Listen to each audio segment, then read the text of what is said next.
everyone, welcome back to Neurobiology. In this series of videos, we have been looking at synapses, the contacts between neurons. In the last video, we looked at electrical synapses, in which the two neurons are directly connected to each other, and electrical signal in the form of charged ions can flow directly from one neuron to the next. In this video, we will look at chemical synapses, in which the neurons are not directly connected to each other. There is a small gap between them, and the communication happens in the form of neurotransmitters that are released by one neuron and are received by the next neuron.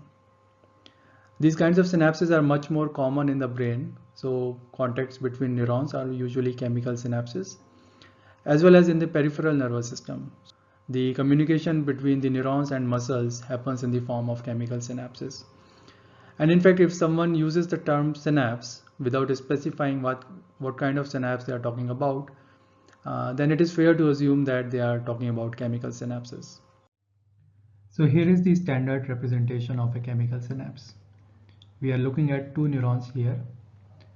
On the left is the axon terminal of the first neuron, that is giving information, and on the right here is the dendrite of a second neuron that is receiving that information. So this whole assembly is called the synapse, and these two neurons are the synaptic partners. The axon terminal can be called the presynaptic terminal, and the dendrite terminal can be called the postsynaptic terminal, which is receiving information. And the gap between these two neurons can be called the synaptic cleft. So this gap is very small, on the order of 20 to 40 nanometers. And through this gap, the communication happens in the form of small chemical molecules, which are also called neurotransmitters. So these neurotransmitters can go and bind to receptors on the dendrite. So these receptors are called the postsynaptic receptors. And before they are released, the synaptic vesicles are contained in small bags or pouches in the axon terminal, which are also called the synaptic vesicles. Each of these vesicles may contain a few hundred or a few thousand of these neurotransmitters. And when the time is right, then these vesicles can fuse with the membrane and release the neurotransmitters into the synaptic cleft. And this releasing happens only at specific regions in the membrane. These regions have the required protein machinery that allow this process to happen, and these regions are known as the active zones. Now I am going to show you the real image of a chemical synapse from electron microscopy. And one thing you will immediately notice is that it looks quite different from this diagrammatic representation that we have been seeing so far. The main difference will be in the spacing between neurons. So here we see a lot of space around these two neurons, but in the real brain tissue, the neurons are very densely packed against each other, and there is hardly any free space. So let's look at it now. So this is a zoomed in image of a slice of brain.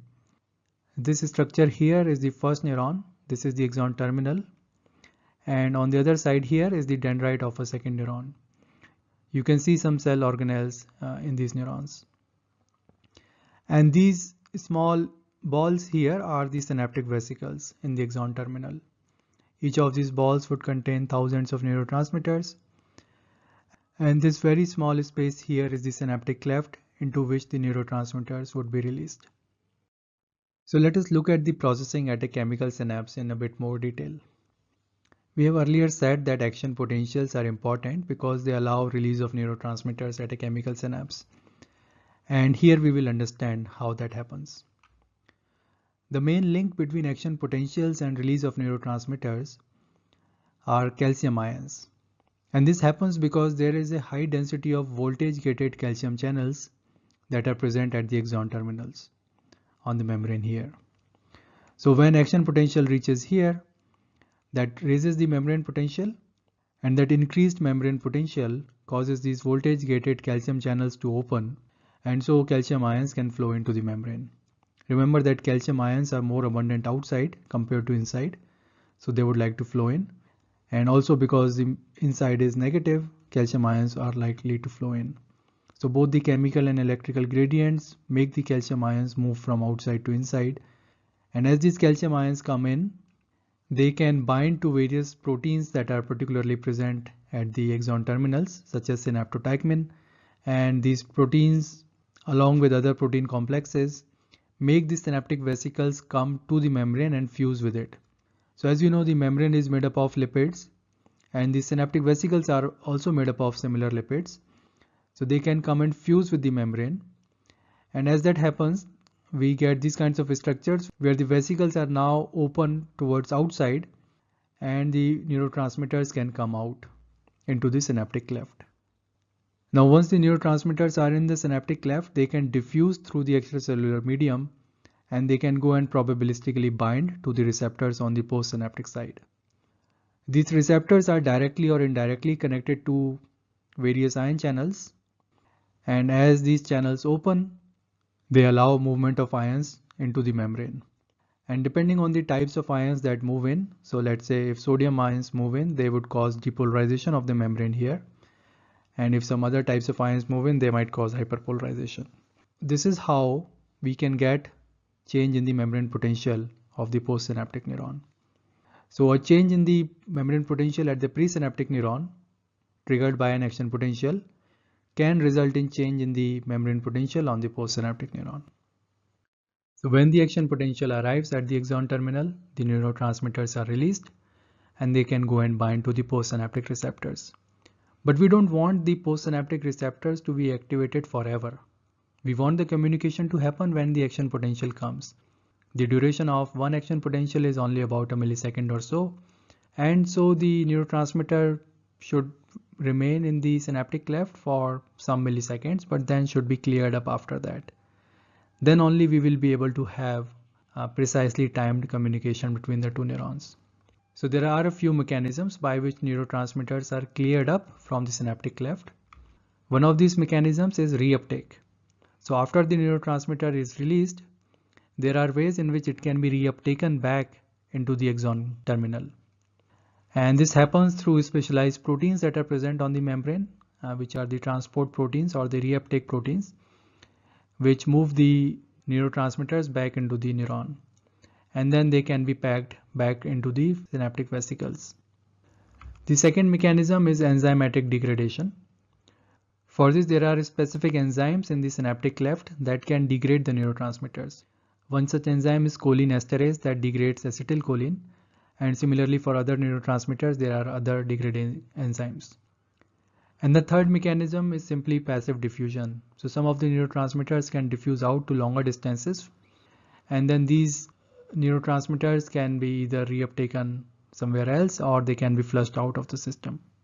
So through these various mechanisms, the system is able to remove the neurotransmitters and the synapse can be ready for communication when a new action potential arrives at the axon terminal. In summary, we have seen that whenever there is an action potential in the presynaptic neuron, it causes release of neurotransmitters and that causes some change in the membrane potential in the postsynaptic dendrite.